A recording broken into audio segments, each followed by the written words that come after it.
بسم الله الرحمن الرحيم. وقال إني ذاهب إلى ربي سيهدين رب هب لي من الصالحين. فبشرناه بغلام حليم. فلما بلغ معه السعي قال يا بني إني أرى في المنام أني أذبحك فانظر ماذا ترى. قال يا أبت افعل ما تؤمر ستجدني إن شاء الله من الصابرين.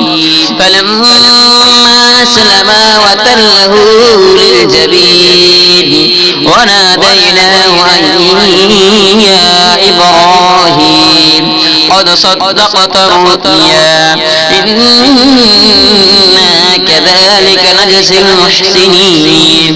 إن هذا لهو البلاء المبين.